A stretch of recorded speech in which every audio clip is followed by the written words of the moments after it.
Welcome sa channel ko, Go Bro Kiro. At ito nga yung bubong ng e-bike ko na ni-restore. At ito, 1 year na to, ganito na siya. At ito lang yung nasira sa kanya. Natanggal kasi yung tornilyo, yung lock niya, yung nut, dun sa ilalim. Kaya umangat to. Pero hindi nawala yung tornilyo, yung screw dahil dyan sa pandikit na nilagay ko sa sealant na nilagay ko. Yung sealant, papakita ko mamaya. Yung link na sa description na din. Yung sealant, papakita ko. At ito, gumawa nga ako ng video ulit para i-update kayo. At para doon sa mga entitled na tao. Yung, asan daw yung insulation, di daw niya makita. Dumi lang daw yung nakikita niya. So, kaya dumi. Kasi nga yung video ko ay ni-restore ko lang tong bubong ng e-bike. Hindi ako bumili ng bago. Restoration yung video na ginawa ko. At yan nga, ito lang yung nasira sa kanya after a year. Sa tagtag, natanggal nga yung isang lock na nut at umangat na to. At buti nga, merong sealant, hindi nawala yung tornilyo. So, ganyan kadikit yung sealant na nilagay ko. Pati yung pintura, ipapakita ko naman. Pati yung insulation na hinahanap ni Bossing. Papakita natin. So, ito yung sealant na ginamit ko, adhesive. Transparent waterproof adhesive. Para siyang tape. Para siyang glue. So, hindi ko na ito bubuksan kasi fresh pa to, bago pa to. Yan, silyado pa siya, kaya hindi ko na siya bubuksan. So, pinakita ko lang yung, ayan, anong itsura ng ginamit ko. Or check nyo na lang sa video ko nung dati kong video. Pero, yun nga, dahil ayaw nyo mag-check, ito na lang, ginawan ko na lang bago.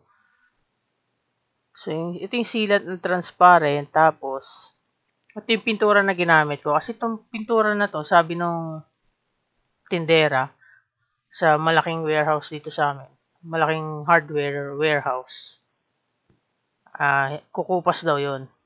Kaya bumili ako ng sealant. Saka kailangan talaga ng sealant dahil sira nga yung bubong. Pwede nyo check sa previous video ko. 5 years na kasi yung e-bike. At leaking na siya at crack-crack na. So, dinikit ko lang siya gamit yung sealant at pininturahan ng orange para resistant, less sa heat. Mag-bounce yung heat, mabawasan. At yung insulation nga, ipapakita ko rin na hinahanap kasi. So, maganda lagyan na rin ng pintura. Kayo na bahala sa kulay na gusto nyo. At yung adhesive na ginamit ko, lahat naman yung link nandyan sa description sa baba.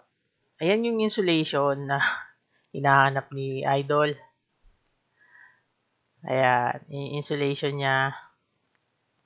Ayan, mahaba to, walang putol to. Inipit lang to. As in, parang sandwich lang. Inipit lang siya. Walang ginawa dyan, hindi yan dinikit. Basta pinatong lang siya tapos ayan, pinatong lang yung ano. Nilagyan lang ng tubo kasi lumulundo na yung sa part na yan. Dahil tinambakan na yan ng gamit eh.